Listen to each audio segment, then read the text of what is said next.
Badrinath Kaleru, the principal architect and director, co-founder, Studio Ardit.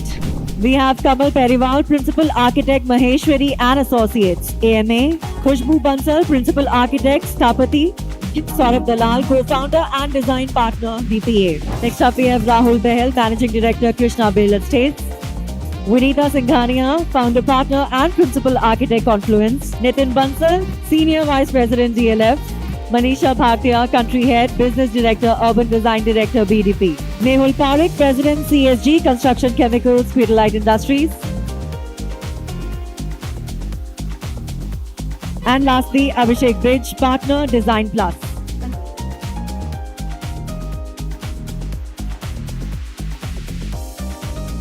Thank you all for your patience and especially the panelists for their patience while we waited for the previous one to wrap up. Today's session is about scale and construction. And I think what we want to talk about is the problems that construction industry has at the entire spectrum of scale and skill, right? So from the time that a person is making a single family home to the point of view of making large developmental projects like airports, etc.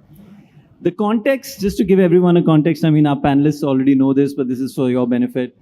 The context is that India is going to build 70% of its urban habitat over the next 20, 30 years. We still have to build billions and billions and billions of square feet. Now, we have come this far in a manner that is not really tenable or sustainable for the country in terms of environmental degradation, in terms of resource preservation, or in terms of any of those things that we think are important, right? Whether it's the quality of air, quality of cities, walkability. The previous panel did discuss that quite a bit. What we want to do in this constructive discussion right now is take each other's opinion on whether there are any tangible solutions for this spectrum of problems. And what we're going to do is we're going to start at a very basic level. We're going to start with skill, and we're going to try and increase the scale as we go along. So we're going to talk about planning and systems right at the end, right? So this is to help, all of you structure your thoughts. And if you have any questions, I would suggest that you sort of write them down. And if someone has a really burning point that they want to make in the middle of the session, you can put up your hand. And if everyone allows it, I'll allow it. So what we'll do is we'll start with this idea that at the end of the day, buildings are made by people, right? And we have someone on the ground putting the building together, right? And if I could start with Saurabh, right? Saurabh, the quality of workforce that we have, right, is subject to many, many things. It's subject to migration, etc., etc. In your experience of making buildings over the last 20, 30 years, how is that workforce quality improved, gone downwards? What has happened with that? Okay, so, I think this is the right point to start at, is that at the end of the day, it really comes down to the manpower. And as you just mentioned also, this is really migrant labor that has been building most of the projects over the last 30, 40 years. And I think as buildings become more complex and, timelines more critical, we have to move beyond that. We are competing against so many industries that the quality of engineers coming out of universities has really decreased. And that is probably because of lack of practical training. So we ensure that there is a lot of hand-holding for these engineering professionals who come in. So that's at the staff level. But when you go to workforce who are actually constructing buildings, the masons, the labor, the carpenters, the skilled guys, again, there's a different story there altogether. 2 decades before, we had huge amount of workforces who wanted to do this. But since they have made their money, they have seen the growth, their next generations is not interested to pursue this. Those who are working, and they keep on changing, the staff keep on changing, the labor keep on changing. So the quality, which is continued to be, we have trained to bring that quality. We have made the mock-up and all. So this is not happening. So I've connected to SOVA developer. And I've asked them to how you are doing all this quality control and all. So recently, during this maybe last month, 7 days I was in Dubai, and I've seen that they are making toilet in the factory.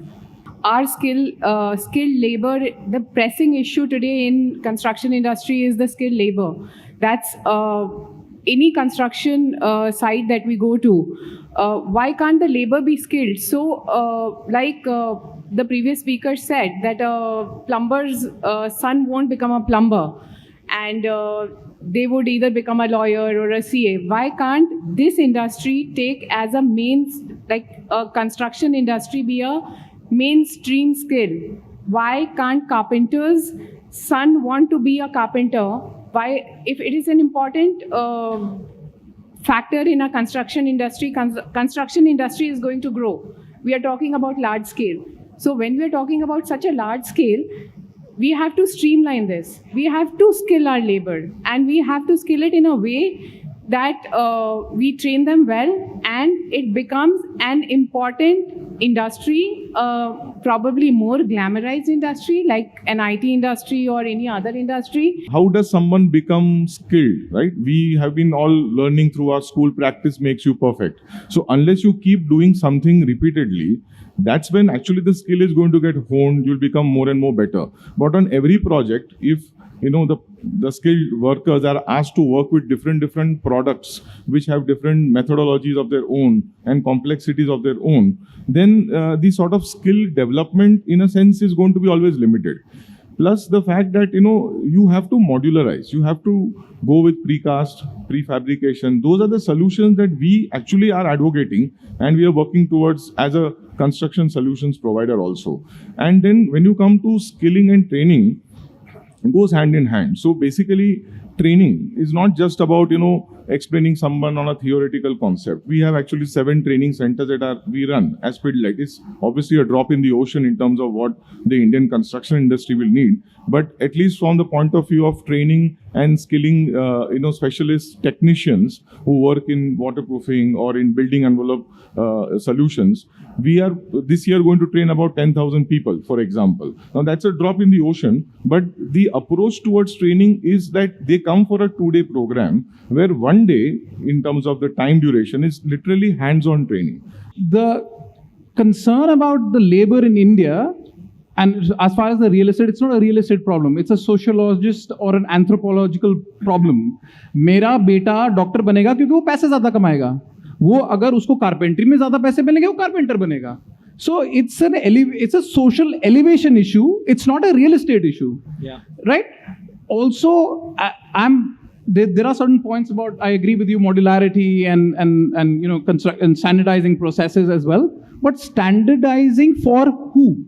For that is the person, with all due respect, is the person who is in Pidilite only then good for Pidilite because he is aware of those standardization processes? Yeah. Anthropologically, पत्थर वाला राजस्थान से अच्छा आता है, आपका plumber Odia से अच्छा आता है, उसका क्या मेरे anthropological skills का कोई महत्व नहीं है in the industry that is going to standardize?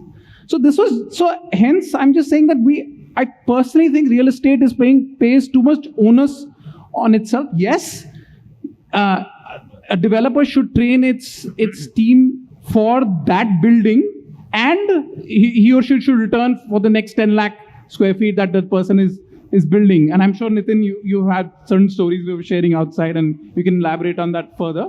But as a result of this, the larger strength of countries like India or Mexico and so on and so forth is the sociologist, anthropological strength that the labor had. 2.5 decades back, I was working in the UK, and I was interning at whilst I was studying, I was interning at a construction company for some time. And my starting salary when I finally got a job was 1/3 of what a bricklayer or a skilled tile layer back in the UK was. And I was I found that quite, I found that So amazing. there's I dug into fewer it a bit. bricklayers and more architects. Oh, basically. yes, way more architects, very few bricklayers. But what was interesting is that because the person in question was so expensive, even today they would be earning like 45 lakhs a year easily. The project had been handled in such a way that everything was in place, and then this guy comes and he does the work of 10 people that we would be using in India perhaps in one day, right? Yeah. He does it all. He does it beautifully. All the lines are straight. Everything is plumb. The horizontals, verticals. So all these beautiful Instagram magazine pictures you see of these simple London subway tiles, that's by one guy, right? One guy who has that expertise. So skilling is quite critical, and I think it is about elevating it to a level where it's affordable. Somebody would aspire to get their child to go down that path. See, buildings are always going to be built by people. You need to take care of the people if you need them, and also you need to skill them. Now, everybody is looking for a skilled person, but nobody is taking the responsibility of skilling them, right? So even if it's an architectural firm, we need architects who are skilled, right? Those architects don't come out of a college. Similarly, all developers or contractors, they are looking for skilled labor. But I think large contractors, large developers need to take the responsibility of skilling them. So I've seen some of the successful strategies in some of the firms I've worked, that when you build large projects of scale of millions of square feet, so you are always in need of labor. To an extent, one large project will have at least 5,000 to 8,000 labor working on a project at one single time.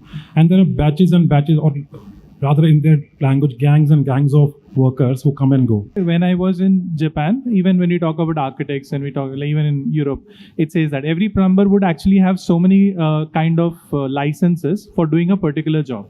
So when we have the more amount of licenses, it depends very difficult to get to the plumber. For example, I myself, when I was studying in Paris, had to wait for 15 days to get an appointment with a plumber who would be fixing this thing. And my friend was ready to offer DIY services. He can come over, because it was very difficult to get a plumber. Then it was difficult to get an architect. Like, my manager was helping me to fix my own toilet, but I can't get the plumber because he said, okay, if the plumber is coming, it was as if like an officer was coming to it. We also read about the EPC projects that is coming in. So it's a very fancy thing. So when it started 2, 3 years, 4 years back, so EPC is bringing in a thing where a design is from a concept architect, and the detailing is from the concept, detail is from another architect, and wherein in the benefit of the contractor, architect is only pushed down, and later the problem is of the architect. But actually this is not right. I would say that it's actually the problem of the kind of the project we are dealing. We want to build very good, but if whether I still have a question in mind whether EPC is the right way ahead for a good construction project, whether we have to build nice or we just have to build for the sake of building it. It is about having all the stakeholders in the room on the first day and using their experience, using their feedback to achieve better outcomes.